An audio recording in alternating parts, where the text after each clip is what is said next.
Sir, आज आपने समता सैनिक दल का बिहार कमेटी का गठन किया है, क्या कुछ कहिएगा? यह गठन आज ही नहीं हुआ है, गठन तो पहले से ही। पहले तो मैं इस मीडिया को, आप सभी साथियों को धन्यवाद दूंगा कि यह आवाज़ हमारी पूरे भारत में फैला रहे हैं और बहुत बहुत साधुवाद है आप लोगों के लिए और सलूट। अच्छा, कमेटी आपने गठन किया है, अब अध्यक्ष भी चुना गया है आपका, क्या कुछ कहिएगा? बिहार में कैसे काम करेंगे आप लोग? बिहार में अब संविधान के तहत, दिखाइए संविधान के तहत ही अब कैडर के अनुसार ही संगठन को चलाया जाएगा। अब तक एक बहुत बड़ी राजनीति के साथ में चलाया जा रहा था, लेकिन अब बाबा साहब डॉक्टर अम्बेडकर द्वारा जो बनाया हुआ संगठन है वो एक सैनिक प्रणाली पर आधारित है। अब सेना के आधार पर ही संगठन को चलाया जाएगा। रणनीति क्या होगी, क्योंकि बिहार में लगातार शोषण अत्याचार की खबरें लगातार बढ़ता जा रहा है, ग्राफ बढ़ता जा रहा है, क्या कैसे लड़ाई लड़ेगी आपकी सैनिक प्रणाली? बाबा साहब डॉक्टर अम्बेडकर जी द्वारा भी पहले से अत्याचार होते रहे हैं और बाबा साहब ने जितनी भी अत्याचार की लड़ाई लड़ी है वे सब संगठन के माध्यम से लड़ी है। वो ही यहाँ पर भी, मतलब वो भी यहाँ पर भी ऐसा ही होगा कि समता सैनिक दल के माध्यम से SC, ST, OBC plus minorities जहाँ जहाँ भी अत्याचार होगा हमारे भाई और बहनों पर, वो सब समता सैनिक दल मुकाबला करेगा। लेकिन बिहार में सरकार तो है, प्रशासन भी है, फिर भी समता सैनिक दल की बिहार में कैसी लड़ाई, मतलब किस तरह की लड़ाई? सरकार के विरुद्ध भी लड़ाई लड़ी जाएगी। और हम ये बता दें साथियों, ये आपको खुशी होगी, अब ज़्यादातर जो SC, ST, OBC से जीत कर जाते हैं बाबा साहब के नाम को लेकर के, जो विधानसभा और लोकसभा में जाते हैं, अब उन्हीं को हम सबसे ज़्यादा तैयार करेंगे। अगर वो हमारी बात को नहीं मानेंगे, हमारी आवाज़ को नहीं उठाएंगे, तो सबसे ज़्यादा उन्हीं के खिलाफ हम जाने का काम करेंगे। लेकिन कई लोग ये भी सवाल कर रहे हैं कि समता सैनिक दल किसी राजनीतिक पार्टी की हिस्सेदारी भी बन जाते हैं। समता सैनिक दल कभी राजनीतिक संगठन से, किसी से, मतलब राजनीतिक पार्टी से नहीं जुड़ा है। बाबा साहब डॉक्टर अम्बेडकर ने ये संवैधानिक पद दिया है, वो दिया है राजनीतिक पद। यह राजनीतिक पद है, ये किसी पार्टी से जुड़ा हुआ संगठन नहीं है। नाम क्या है, लोग जानना भी चाहते हैं। संतोष यादव जी को यहाँ पर स्टेट कमांडर बनाया गया है, उन्हीं के नेतृत्व में। और अभी हमारे इससे प्रदेश से प्रधान महासचिव डॉक्टर RKD को बनाया गया है। वो पूरी जिम्मेदारी के साथ में पूरे प्रदेश में अपनी टीम बनाएंगे और जल्दी तैयार आश्वासन दिया है कि हम जल्दी अपने कमांडर एक टीम बना लेंगे। बिहार के लोग क्या संदेश देना चाहेंगे समता सैनिक दल से?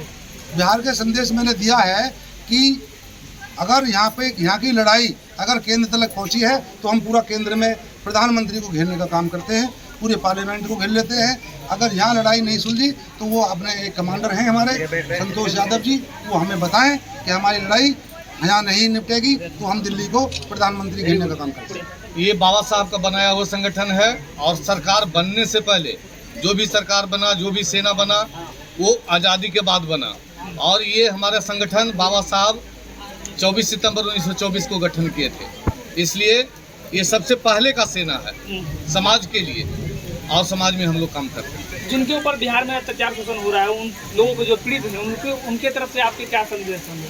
उनको जिस तरह से कहा जाएगा, जिस तरह से पीड़ित होंगे, जिस तरह से उनका हमारे पास से मदद हो पाएगी उस तरह से मैं मदद करने के लिए तैयार। बहुत बहुत धन्यवाद जो मीडिया महोदय इस बारिश में आकर निस्वार्थ भाव से न्यूज़ दिखाने के काम करेंगे, अवार्ड देने के जो काम कर रहे हैं उसके लिए बहुत बहुत धन्यवाद। साथ ही साथ इस राज्य को और देश दुनिया को मेरे तरफ से बहुत बहुत धन्यवाद है।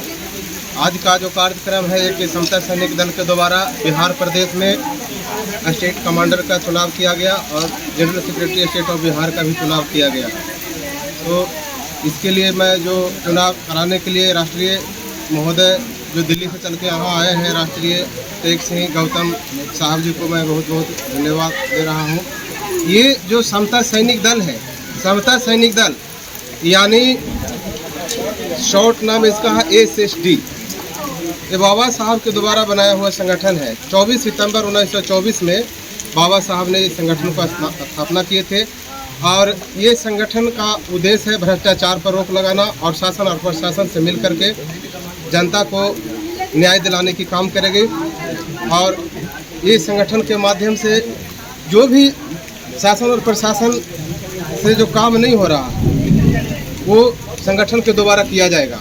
देखिए कुछ दिन पहले आपका वीडियो वायरल हुआ था कि जहाँ जहाँ भी शोषण अत्याचार हो रहा है, आप खुद पहुंच गए अपनी सेना को लेकर के, लेकिन बिहार में लगातार शोषण अत्याचार की खबरें, ग्राफ लगातार बढ़ता जा रहा है, लेकिन इस बार कैसे लड़ाई लड़ेंगे आप लोग? इस बार नहीं, मैं लड़ाई लड़ते जा रहा हूँ और आगे भी लड़ता रहूँगा। मैं न्याय मांगने में विश्वास नहीं रखता हूँ, मैं न्याय छीनने में विश्वास रखता हूँ। अगर जो न्याय मांगने से जहाँ न्याय नहीं मिलेगा हमारे समाज को, SC ST OBC माइनॉरिटी समाज को, वहाँ मैं न्याय छीनने की काम करूँगा। और ये जो हमारा समता सैनिक दल है, ये अराजनैतिक संगठन है, अराजनैतिक संगठन है, ये पॉलिटिकल संगठन है। ये किसी को दबाव में, किसी को अभाव में रह करके ये काम नहीं करेगा। ये अपने आप में स्वतंत्र है। ये बाबा साहब का आइडियोलॉजी भी है, जो आइडियोलॉजी है स्वतंत्रता, समानता, न्याय, बंधुत्व पर आधारित है। अच्छा, बिहार में लॉ एंड ऑर्डर कही जाती है कि बिहार में लॉ एंड ऑर्डर है, सख्ती से पालन किया जा रहा है, क्या आपको लगता है कि लॉ एंड ऑर्डर पालन किया जा रहा है? लॉ एंड ऑर्डर का जहाँ तक बात है, ये सब लोग जान रहे हैं, बताने की जरूरत नहीं है। दिन प्रतिदिन सैकड़ों की तादाद में, खास करके बिहार में जो है एट्रोसिटी और रेपिस्टों की संख्या जो है चरम सीमा पार कर गया है। यही लॉ एंड ऑर्डर यही क्या कहता है कि जो ये शासन और प्रशासन जो है, आज इसका जो स्थिति है सुशासन बाबू के सरकार में, ये मिला जुला करके 72 से 72 हो है।